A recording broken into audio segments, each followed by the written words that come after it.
Hi friends, இது என்னதுன்னு பார்த்தீங்கன்னா கொழுக்கட்டை. எங்கள் அம்மா இன்றைக்கி கொழுக்கட்டை செய்ய போகிறாங்க. இதுவும் எனக்கு சுடவே வராது. காலையில் பார்த்தீங்கன்னா வெடிக்காலமே அரிசி ஊற வச்சு, நாங்கள் வீட்டுக்கு வரேன்னு சொல்கிறதுனே அரிசி ஊற வச்சு மிஷினில் அரைச்சி எடுத்துன்னு வந்து ஆவியில் கட்டி எடுத்து வைக்கிறாங்க. நாங்கள் வரதுக்குள்ளவே இவ்வளோ தூரம் பண்ணிட்டாங்க. ஏன்னா இன்றைக்கி நாங்கள் வீட்டுக்கு வரேன்னு சொல்லியிருந்தோம் அம்மாக்கிட்ட. அதனால் வந்து பார்த்திங்கன்னா இப்படி ரெடி பண்ணிட்டாங்க. நாங்கள் வரத்துக்குள்ளே செய்யணும்னு சொல்லிட்டு வேக வேகமாக செஞ்சிடறாங்க. அதுக்குள்ளே நாங்கள் வந்துட்டோம். பார்த்திங்கன்னா மாவு வந்து ஆவி கட்டி நல்லா வேக வச்சு போலன்னு உதிரியாக எடுத்து வச்சிட்டேங்க. இதில் வந்து பார்த்திங்கன்னா உப்பு தண்ணி ஏற்கனவே வந்து தண்ணி ஒரு சொம்பு தண்ணியில் வந்து கொஞ்சம் தேவையான மாவுக்கு தேவையான அளவு உப்பு போட்டு அந்த மாவை நல்லா பிசைஞ்சு எடுத்துக்கிட்டாங்க. அதுக்குள்ளவே பார்த்திங்கன்னா எங்கள் அண்ணா வந்து தேங்காய் வந்து உடச்சி மேலே இருக்க அந்த பிளாக் எல்லாம் ரிமூவ் பண்ணிவிட்டு தேங்காய் சீவலில் வந்து நல்லா துருவி எடுத்துட்டுருக்காங்க. எங்கள் அம்மா வந்து இந்த வெள்ளை கொழுக்கட்டையும் அந்த பொடி கொழுக்கட்டையும் செம்ம அருமையாக செய்வாங்க. அப்படியே சாஃப்டாக இருக்கும். இந்த இட்லி சாப்பிட்டா இருக்கும் பார்த்திங்களா, அந்த மாதிரி இந்த மாவு சாப்பிட்டா இருக்கும்.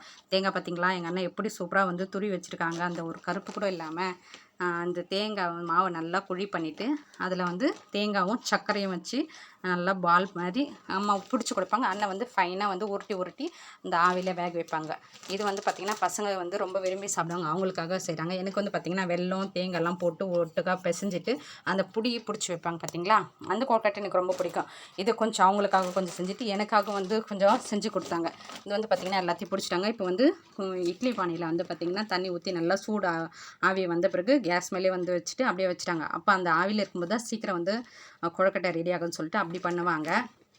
பார்த்திங்கன்னா போட்டு வச்சுட்டாங்க, சிம்லேயே வச்சுருக்காங்க. அதுக்கப்புறம் மீதி இன்னொரு மாவு இல்லையா, தேங்காய் நல்லா பொடுசாக கட் பண்ணிட்டு வெள்ளம் வந்து கரைச்சி எடுத்துட்டாங்க. இப்போ அந்த மாவில் வந்து பார்த்திங்கன்னா வெள்ளம் வந்து ஃபில்டர் பண்ணி ஊற்றிட்டு பிசைஞ்சு எடுத்து வச்சுட்டாங்க.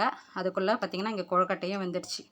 வந்த பிறகு அதை எடுத்து வச்சுட்டாங்க. ஆறதுக்குள்ளே நம்ம இந்த கொழுக்கட்டை பிடிச்சி வச்சலாம்னு சொல்லிட்டு தேங்காய் வந்து கட் பண்ணி வச்சுருந்தாங்க பார்த்திங்களா, அதை கொட்டிட்டு அது கூட வந்து வெல்லம் வந்து ஏற்கனவே கரைச்சி ஃபில்டர் பண்ணி வச்சுருக்காங்க. நல்லா பாயில் பண்ணி கரைச்சி வச்சுருக்காங்க. அதுவும் போட்டு நல்லா பிசைஞ்சு இப்போ பார்த்திங்கன்னா கட்ட அம்மா பிடிச்சிட்டாங்க. நாங்கள் பிடிக்க பார்த்தோம், எங்களுக்கு வரவே இல்லை. அதுக்கப்புறம் அம்மாவே பிடிச்சி வச்சுட்டாங்க. அதுக்குள்ளே அந்த கொழுக்கட்டை வந்துடுச்சு, ஆறிடுச்சு. ஆறினா தான் வந்து எடுக்க வரையிலாம் ஒன்றோட ஒன்று பிடிச்சிக்கும், உடஞ்சிக்கும். அதனால் நல்லா ஆறின பிறகு அந்த கொழுக்கட்டை எடுத்து வச்சுட்டு அதே குக்கர்லேயே இப்போ இன்னும் கொஞ்சம் தண்ணி ஊற்றி சிம்மில் வச்சுட்டாங்க. அது நல்லா சூடு எடுத்துக்குள்ளே இந்த கொழுக்கட்டை வச்சு எடுத்துட்டாங்க. இந்த 2 கொழுக்கட்டையுமே அவ்வளோ சாஃப்டாக ரொம்ப டேஸ்டியாக இருந்துச்சு. பொசுன்னு இருந்துச்சு சாப்பிட்றதுக்கு. உங்களுக்கு கொழுக்கட்டை பிடிக்குமா இல்லையான்னு சொல்லிட்டு கமெண்ட் பண்ணுங்கள். ஓகே ஃப்ரெண்ட்ஸ், டாட்டா பாய். இன்னொரு வீடியோவில் பார்க்கலாம்.